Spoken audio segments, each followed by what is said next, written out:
America के California के जंगल में भड़की आग 4 दिनों बाद बुझने के बजाय और भयानक हो गई है। अमेरिकी इतिहास के सबसे बड़े अग्निकांड में लॉस एंजिल्स शहर का बड़ा हिस्सा जलकर राख हो चुका है। वहीं आग के बीच दुनिया के सबसे हाई प्रोफाइल शहर में लुटेरों ने आतंक फैला दिया है। आग से बर्बाद शहर में लूटपाट से प्रेसिडेंट बाइडेन की टेंशन बढ़ गई है।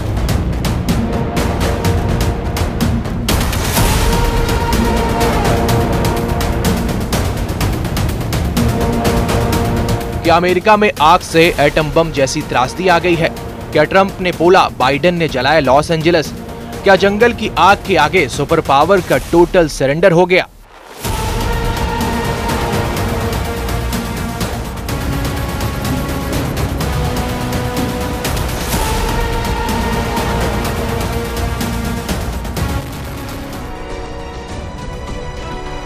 अमेरिका के जंगल धधक रहे हैं। अमेरिका के शहरों में जैसे लावा उबल रहा है।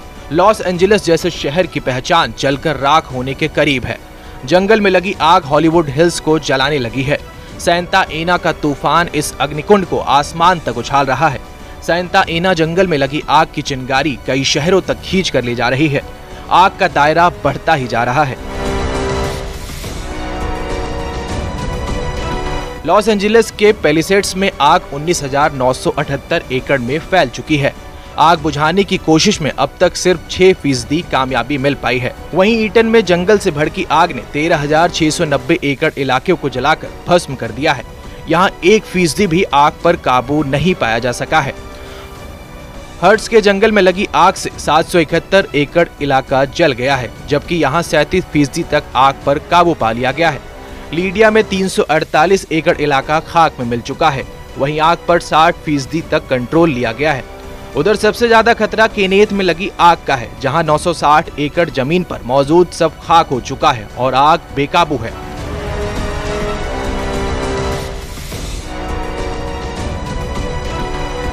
इतिहास के सबसे भयानक अग्निकांड से निपटने के लिए अब सुपर पावर ने अपनी फुल फोर्स उतार दी है। अमेरिकी सेना ने जंगल में भड़की आग बुझाने के लिए C-130 जंबो प्लेन को लगा दिया है।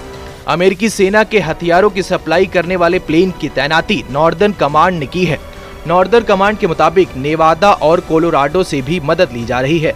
फायर फाइटिंग सिस्टम से लैस यूएस एयरफोर्स को इसलिए भी लगाया गया है कि इस आग की तबाही को परमाणु तबाही कहा जाने लगा है।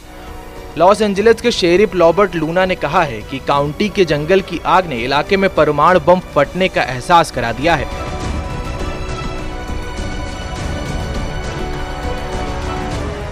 एक तरफ आग का हाहाकार है तो दूसरी तरफ अमेरिका में जुबानी शोले बरस रहे हैं। नए चुने गए प्रेसिडेंट ट्रंप ने प्रेसिडेंट बाइडेन और लॉस एंजिल्स के मेयर पर हमले तेज कर दिए हैं। ट्रंप ने लॉस एंजिल्स के गवर्नर गेविन न्यूसोम को जमकर खरी खोटी सुना दी।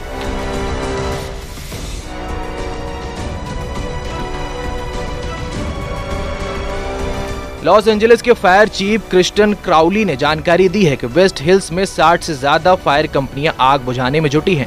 हालांकि रेस्क्यू मिशन में भी हादसे सामने आ रहे हैं। जंगल में भड़की आग को बुझाने में लगे अग्निशमन विभाग के एक हेलीकॉप्टर से ड्रोन टकरा गया। CNN के रिपोर्ट के मुताबिक इलाके में ड्रोन उड़ाने की इजाजत नहीं थी।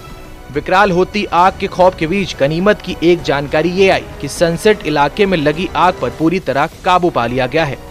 अमेरिका के अग्निकांड की आज हिंदी फिल्मों की एक्ट्रेस नोरा फतेही ने भी महसूस की।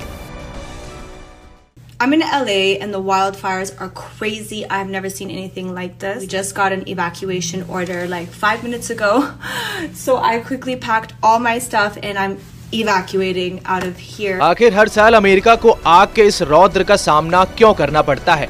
क्यों कैलिफोर्निया ही सबसे ज्यादा आग की घटनाओं से प्रभावित होता है? इसे समझने के लिए हमें कुछ बेहद अहम बातों को समझना जरूरी होगा। दरअसल कई फैक्टर्स माने जाते हैं, लेकिन सबसे ज्यादा असर माना जाता है उन हवाओं का जिन्हें यहाँ मौत की हवाओं का दर्जा हासिल है। सैंटा एना यानी वो गर्म हवाएं जो आग को फैलाने में मदद करती हैं। कैलिफोर्निया के शुष्क और गर्म मौसम में ये हवाएं और घातक हो जाती हैं।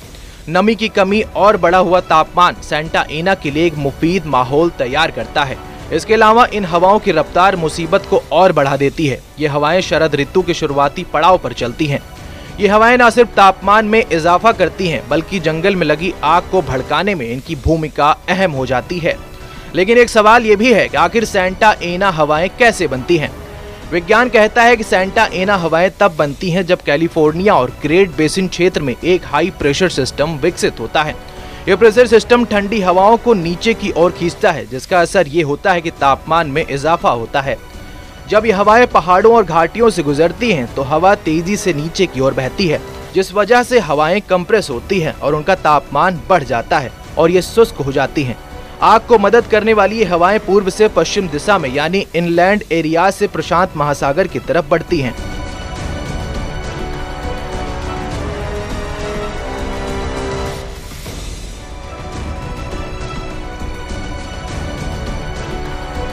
खास बात यह है कि यह हवाएं सामान्य तटीय हवाओं के बहाव के विपरीत दिशा में चलती हैं। यही वजह है कि इन खतरनाक हवाओं को डेविल्स विंड भी कहा जाता है, क्योंकि इन हवाओं की वजह से एक छोटी सी चिंगारी भी भड़क उठती है और एक चिंगारी ही कैलिफोर्निया के शुष्क मौसम में भारी तबाही की वजह बन जाती है।